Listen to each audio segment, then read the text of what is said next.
Hey,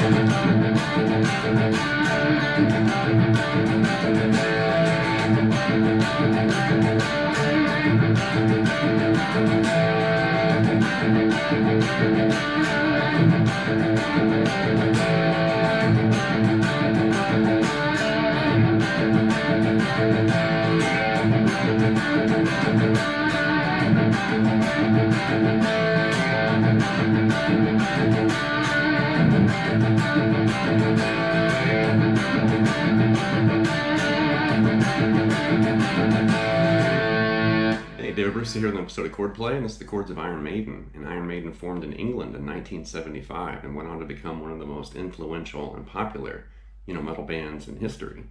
And definitely their influence has filtered, for a very long time. And they formed in 75, but they didn't actually release an album until 1980 in their self-titled debut. They had a different vocalist. Bruce Dickinson wasn't in the band yet. And, there's just something about that decade, from 1980 to 1988, Iron Maiden just dominated. They released 7 studio albums, there was a live album, some early EPs, but definitely the 80s, was Iron Maiden's just rise to popularity, and they just exploded.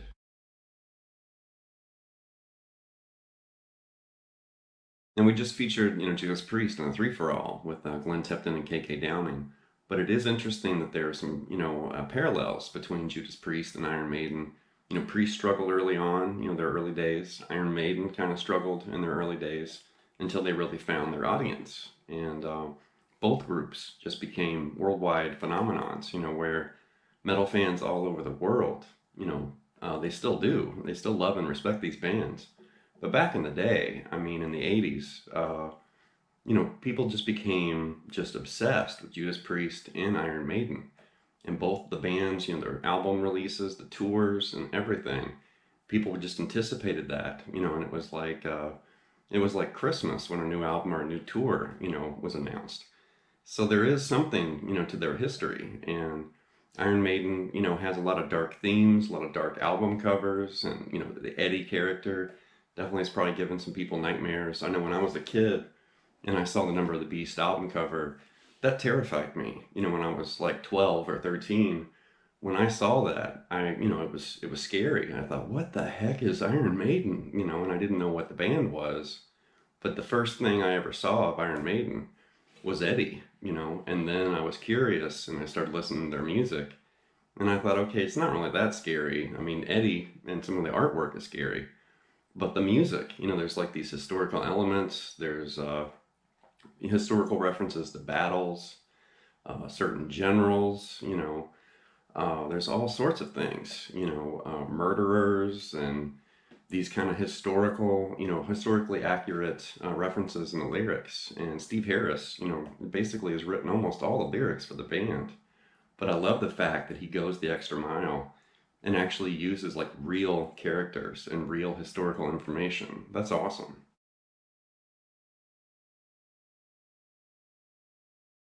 The opening, that was 2 Minutes to Midnight from Power Slave, one of my favorite, Iron Maiden songs. And I think I did feature this in another Chordplay episode, maybe the Headbangers Ball episode. I don't really remember. But, great riff. And I know the first time I ever heard this song, the riff just grabbed me, where I thought, man, that's rocking. It's really cool. Something like this. And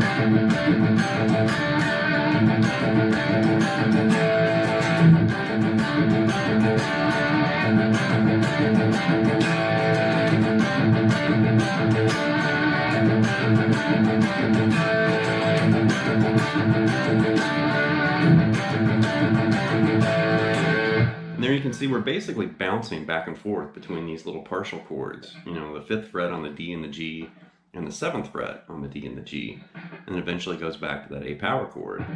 But, we've encountered these chords before, in Chordplay episodes. But instead of thinking of this as a C and thinking of that as a partial, D, the intro section is prominently an A. That A note, you can hear it in the bass, you can hear it, being repeated and played by the guitar. So those chords are related to A instead of C or D. So if we think that way, that's kind of a different way to flip these chords around. but there's G and C. So that's 2 notes of A minor 7, right? But we're doing it right there. And then when you move this up, there's A and D. So there's your root and there's your sus4. So when you hear those 2 chords go back and forth, you're technically playing A minor 7 and A sus4. And then, they start smearing that double stop, which is really cool. I love hearing vibrato and chords, being bent like that or smeared. And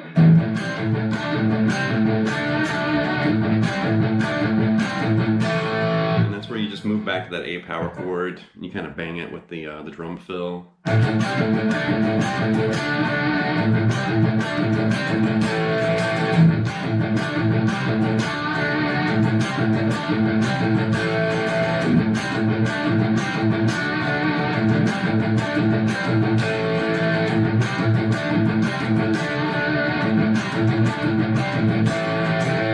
Now after you play that 3 times, the 4th repeat, they actually just revert back to that C note and play the open A and then a pull off, C to A, instead of that, kind of drum fill hit they were doing earlier.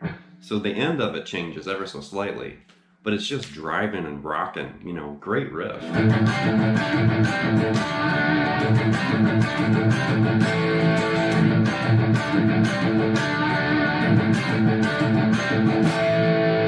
Next up is Gangland from Number the Beast, and it's something like this.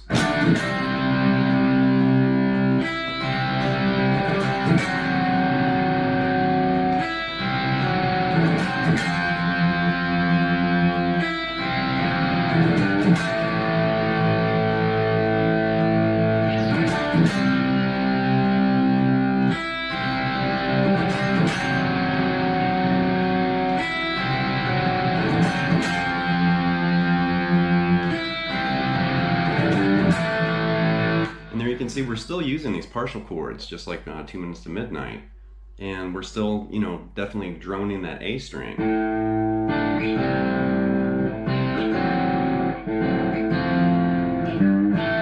So all these chords are, related to A in this, particular circumstance or situation.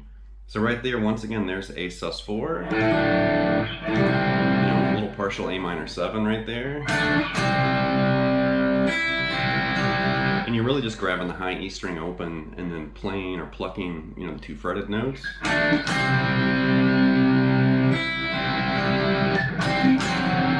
then right there, it's going to move back to an A minor 6, grabbing that F sharp right there. And then an A flat 13 when you grab that F natural. And then just end with an A power chord, that G note kind of bent into an A.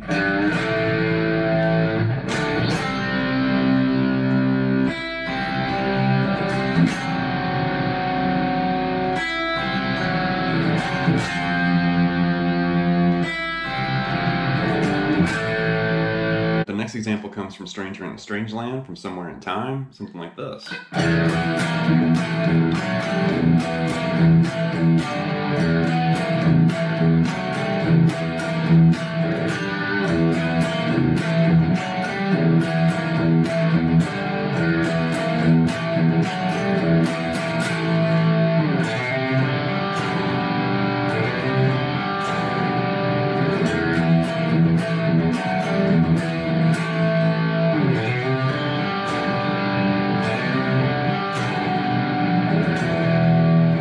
There you can see we're kind of twisting and turning these chords around again, and there's some similarities between what's happening here and what happened in earlier examples like from 2 Minutes to Midnight. And it starts with an E power chord and then an E flat 5 and then E sus4 right there, and that's like an E at 11 right there, because we're hitting that A note with that G. That's pretty cool, that tonality sneaking in there.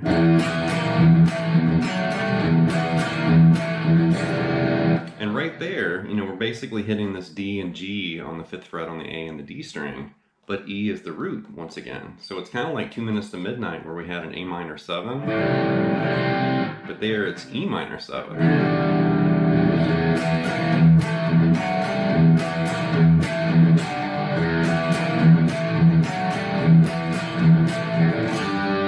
then right there, you're going to grab this kind of, higher G5 power chord. But, E's still the root. So you can think of that a couple different ways, but we're just moving down that series of chords. And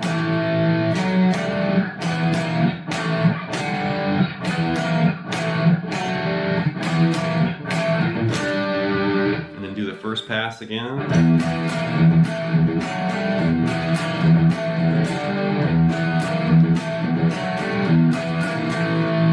Last time, you're basically just moving down, E5, E flat 5 to that E sus4. And then you've got this.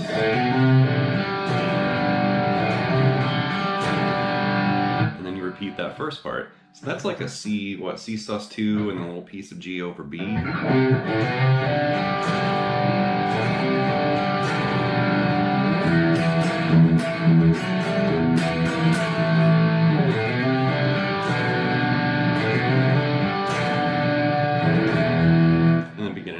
Right there at the end. But that's a cool riff, and I love that kind of buffet of all those different chords sneaking in. Really cool. Next we're going to look at some of their clean chords, and this comes from Infinite Dreams from Seventh Son of a Seventh Son. And I've seen some different transcriptions of this. There was a transcription I saw online where somebody had arranged it almost like Last Resort by Papa Roach, but I don't think that's actually what they're playing. I hear these kind of ringing, clean chords, behind, the bass and the drums. There's a harmony guitar solo in the beginning. So there's a lot going on. But I hear it like this.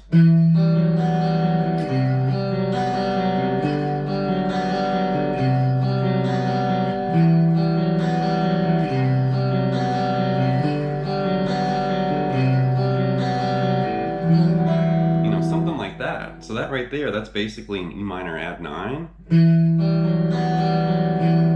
This is really unusual. It's a C major 7 sharp 11.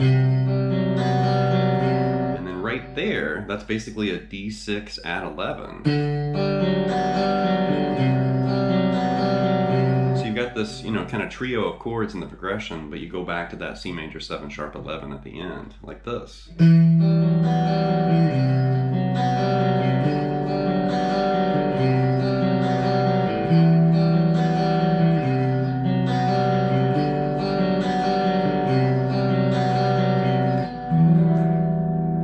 Here's another clean example, and this is from Murders in the Rue Morgue from Killers, and it's the intro, something like this.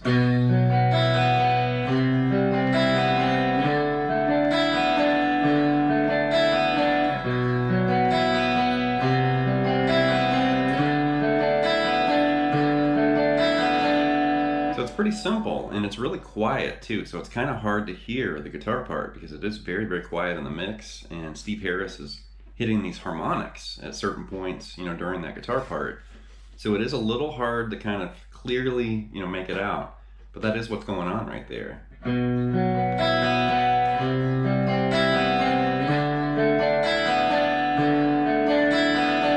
So that first chord, we're basically playing, like a B power chord, but the B and the high E are open. So that's a B sus4. And then this is C major 7. And then this is going to be a D6 sus2. And it's all the open strings that are kind of influencing those chords and the names of those chords. Because otherwise, that's just a B power chord, C power chord, and D power chord, without the open strings. But you add that high E open, and that's the 4th in the key of B. That's why that's a B sus4.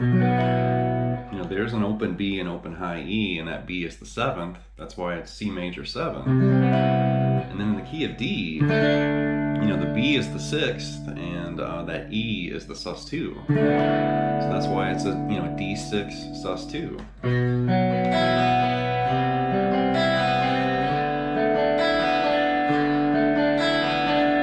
A really simple guitar part. That's a classic, Iron Maiden song, and I've always liked that kind of dreary and dreamy intro part.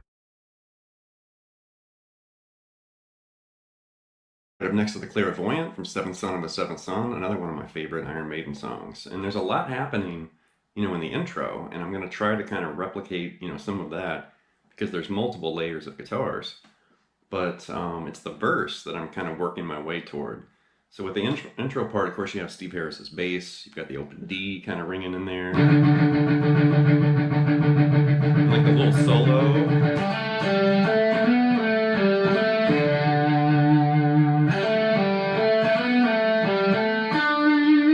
And that's followed with this.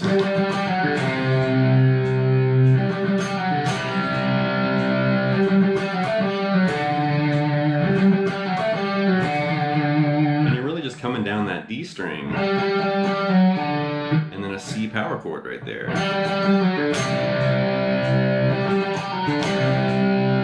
And then this little melodic figure here. And you're kind of implying that D major again, but you're separating the notes though.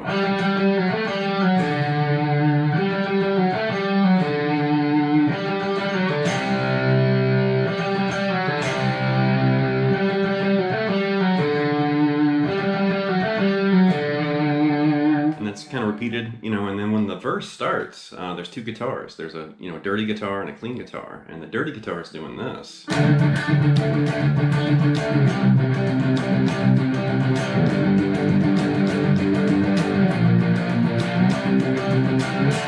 there you're just pummeling, that D power chord, pummel that C power chord, the G, and then B flat to C. So that's the foundation, under this.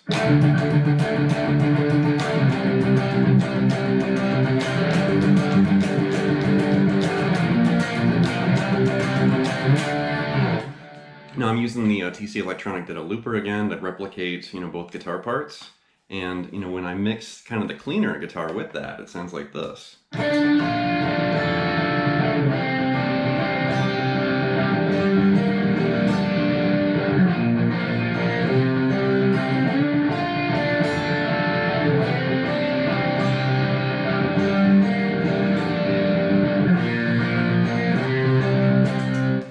Basically, a D minor, and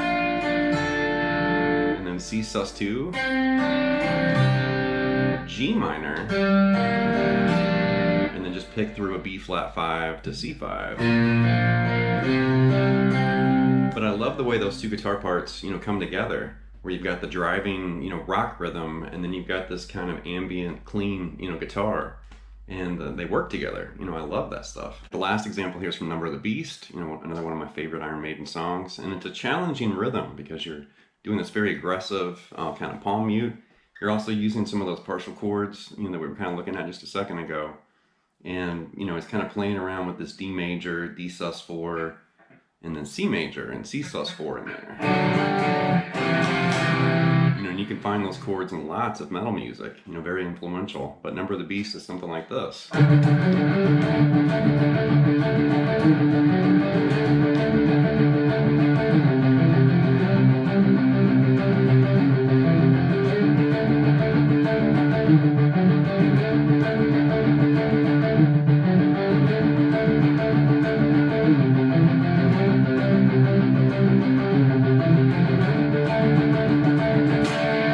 So right there you can see we're, grabbing this little piece of D major and very aggressively picking through it. And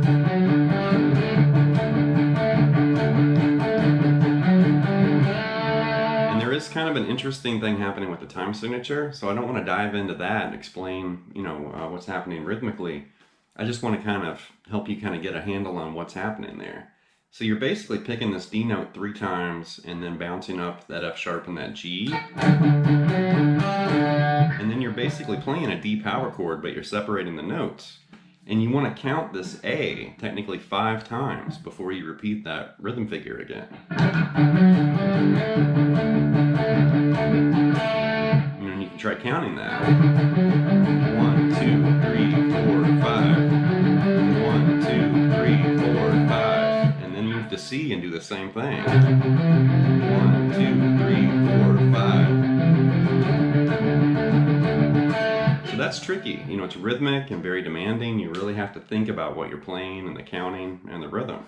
So that's hard. You know, rhythm and counting rhythms is really hard for lots of musicians, especially guitarists, it seems like. But that's a very catchy, you know, rhythm pattern, very popular song.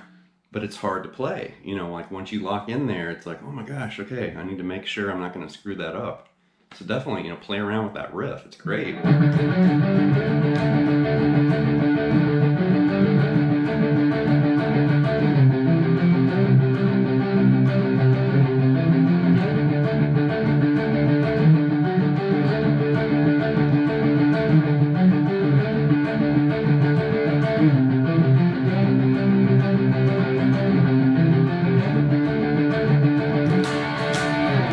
It's going to wrap this episode of Chordplay with the Chords of Iron Maiden. And I know this episode was delayed, and I had, you know, requests. I had people demanding Iron Maiden, you know, scratching their head. Where's Iron Maiden? Do you not like Iron Maiden or something? You know, I noticed these comments, and it's like, no, I love Iron Maiden, but I just hadn't made it here yet. Almost like with, you know, Judas Priest. And there's some other artists and groups and guitarists, you know, that I haven't talked about yet, but I will. You know, we're going to go all the way back to Chuck Berry, you know. Just, you know, all in due time. You know, there's only so much I can do, you know, per lesson. So I'll just keep pumping this out, you know, and we'll visit all sorts of stuff. But anyway, leave some feedback and some comments. Please subscribe to Night Lessons, and I'll be back before you know with more content material. Thank you.